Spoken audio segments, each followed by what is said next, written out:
You know, that's a fascinating question, because the Muslims themselves that I have talked to have made an interesting comment. They say that there's a very thin line between the so-called moderate and the extremist. We use those terms, but isn't it interesting when the so-called extremists do what they actually do, the moderates are the last ones to really stand up and condemn it. It's almost like the extremist is used as a front for what greater numbers of people want to accomplish. And so you twist words, play with words, create caricatures, and then when it is a terrible act, the extremist gets blamed. But when it is an act that is acceptable by and large, then the whole mass of people will claim credit for it. When you use a setting that has no name for a country, and when you use the term extremist to accomplish your goal, all you're really doing is providing a shadow for yourself or a wall for yourself to protect you. But what is actually happening is what you want happened as well. Well, when I think of fast forward jihad, I see it as something was an idea that was gaining momentum. They needed to test the waters. They needed to see how initial smaller efforts would look to the world at large. And then when multiplied into greater numbers, it is a gradual building of acceptability of something that is so criminal. And I think that's exactly what has happened over the last 20 years. The human mind is an amazing thing. Adolf Eichmann made the comment, he said, one death is a tragedy, a million is a statistic. And so the fast forward idea capitalized on that. You take one or two tragedies, build it upon greater tragedies till the larger numbers just become statistics. And people behind such criminal acts are brilliant people. They know exactly what they're doing. They know how they're doing it. They know what the end game is in mind. And I believe if we look back upon the last 30 years, we'll see how it was conceived, implemented, and fulfilled. And now we are seeing it in great numbers, and it has just become statistics. The follower of Jesus Christ has been persecuted right from the beginning. In fact, the very name Christian was used in a derogatory sense. It was used as a sarcastic sense for some kind of marginalized group of people.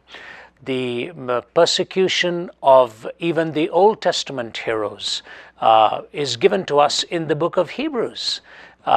Hebrews chapter 11, taking all the way from Abel through to Abraham, and then Jacob and Joseph and Moses and so on, how they were all persecuted for their faith because they were looking for a city whose builder and maker was God. And actually, when I think of Bishop Hike, my response is, had the book of Hebrews been written in our time, he would have been mentioned in there, because he had a hope that was not ashamed, and he was certain of that which was not evidently seen at that time. And so when the book of Hebrews gives us the list of heroes in chapter 11, and then begins in chapter 12 by saying, seeing we are surrounded by such a great cloud of examples and heroes, let us also run the race looking unto Jesus, the author and finisher of our faith. Jesus was more than persecuted. Jesus was ultimately killed, and in the plan of God became that substitutionary sacrifice. But that does not take away from the fact that martyrdom was an aspect of it as well.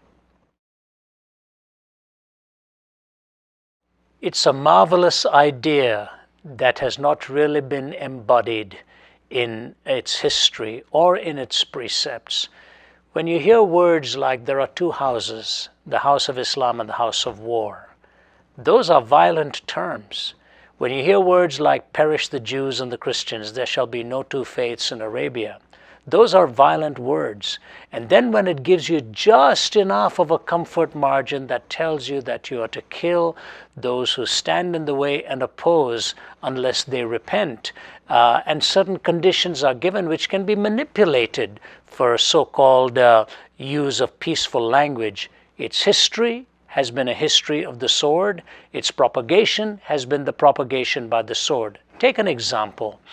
When, for example, the Quran is quoted that there is no compulsion in belief, it ought to be understood in a very real way then.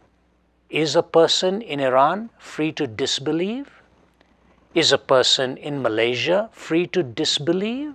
Is a person in Indonesia free to disbelieve? If you're not free to disbelieve in a certain faith, then there is compulsion in that faith. I talked to a professor from the University of Bethlehem, who is the head of the Islamic studies there. I said, what would you do if your daughter wanted to follow some other faith other than the one you are asking her to follow? He just looked me point blank, and in an emotionless expression, he said, I'd kill her. Is that a religion of peace? Is that a good representative of Islam or a bad one? If the moderate really wants to be seen as a moderate, he or she should speak up. When, for example, Mr. Khomeini called for the death of Salman Rushdie, was that a good Muslim speaking or a bad Muslim speaking? We need to understand these terms.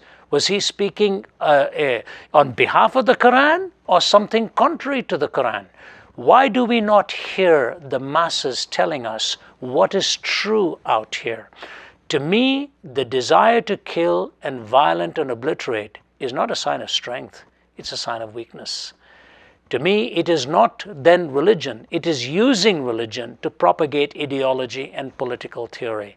From my point of view, its history, its language, its example, and its silences actually tell us there's more violence and war than so-called peace, which sounds very nice to say so, but is not sustained either in its history or in its teaching.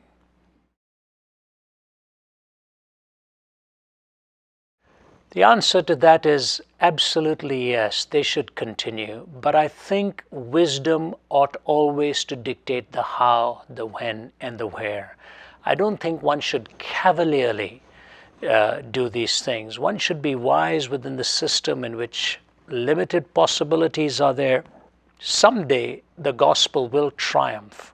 I have absolutely no doubt, because truth will triumph in the end, and truth is the most powerful weapon.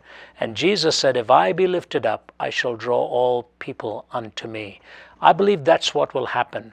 But you know, in the Old Testament, there's a fascinating story of Naaman, who came from Syria and was healed by Elisha.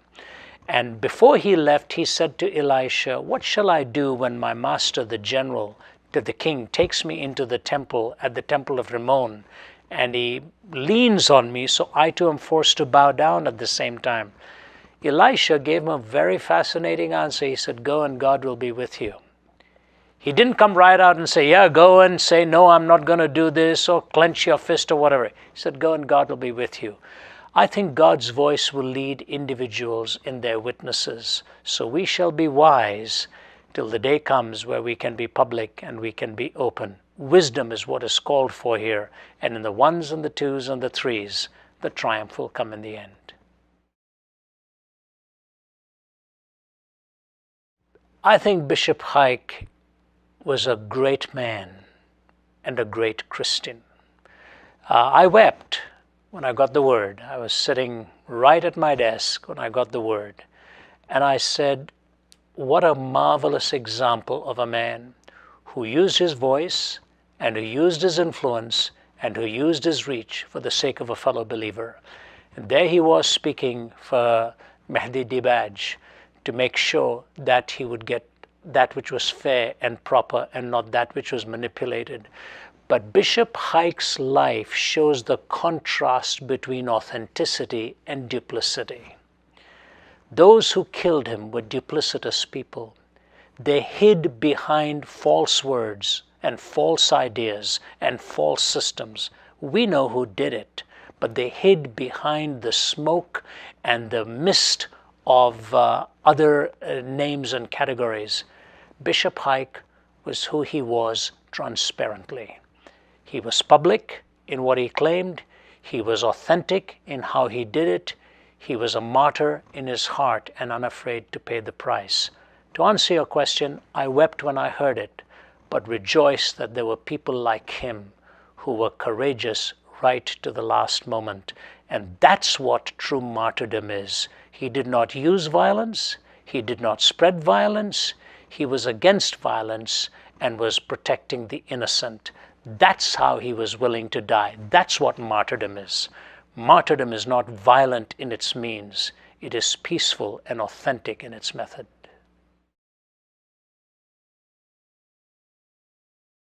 It is hard to live in the comfort zone in which I live and actually give a message to those who live daily with such dangers. They should be giving messages to us. So all I want to say to them is thank you for who you are. Thank you for how you do it. Thank you for your willingness to pay the price. I have no message other than to say to them, we as fellow believers and fellow pilgrims are grateful for their example, and their sacrifice is not in vain. The Bible says no persecution or trial for the moment is joyous, rather it is grievous, but afterwards when it is finished will accomplish the peaceable fruit of righteousness. So to them I say, you have more to teach us than we have to teach you.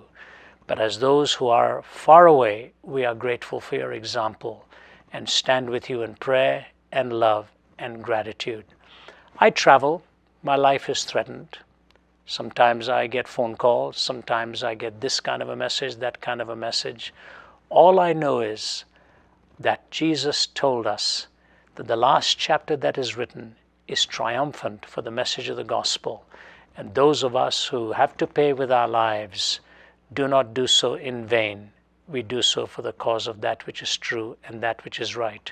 And the cowards who try to exterminate it will one day have to stand before God and find out they were wrong, and that the love of Christ will win out in the end.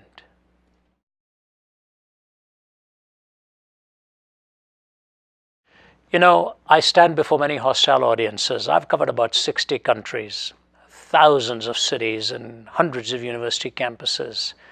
There are several kinds of people in front of you whenever you speak, whenever you present the truth. There's the openly hostile, the clenched fist, supposedly strong but inwardly a coward, who has no real belief that God can solve these things, so he or she takes it upon himself or herself by violent means to do it. Then there are the open questioners who supposedly are intellectuals who will sort of come at you and come against you. But then there's the quiet person sitting and listening to the answers, who is actually hoping that you are right and the clenched fist approach is wrong.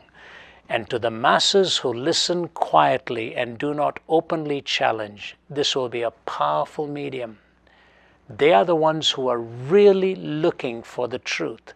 The hostile ones are so prejudiced, they're really not looking for the truth, they're just looking to distort the truth. To give truth to him who loves it not is to only give him or her more multiplied reasons for misinterpretation.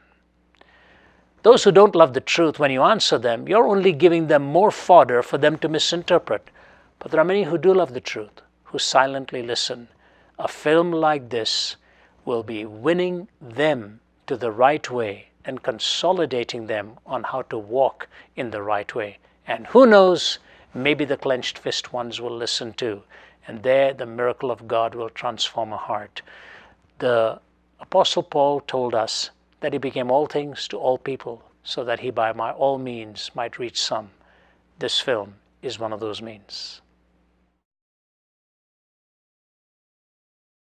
We're living in times of great tension, great unease. Sometimes the person who is shouting and screaming with a clenched fist has a legitimate reason in the heart, because sometimes decisions have been made and politics has gotten into it. That creates the wrong impression.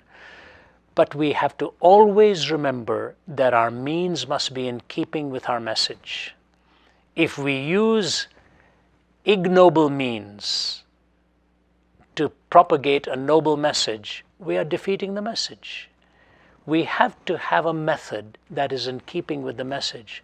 The message of Christ was a noble message. It was a message of love, a message of grace, a message of forgiveness, a message of hope, a message of endurance, a message of loving your fellow human being as yourself. And so our method has to be in keeping with that.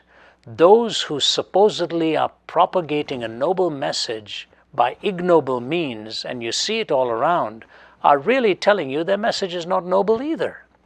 So we can see it for what it is, As tough as the times are, it is also a time where good questions are being raised, and the Christian needs to be prepared. The Apostle Peter says to us to always be prepared to give a reason for the hope that is within us, but to do that with gentleness and respect. You respect the questioner. Behind every question is a questioner. You must understand the questioner and respect the questioner if the answer is going to be in keeping with the message.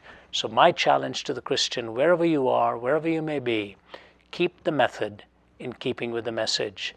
Those whose method is violent and ignoble are really revealing what their message is all about too. And the contrast will stand out in the day when God shines his light upon truth and against falsehood. So we know that the truth is the most powerful weapon in the world, and in the end will show the error for what it is.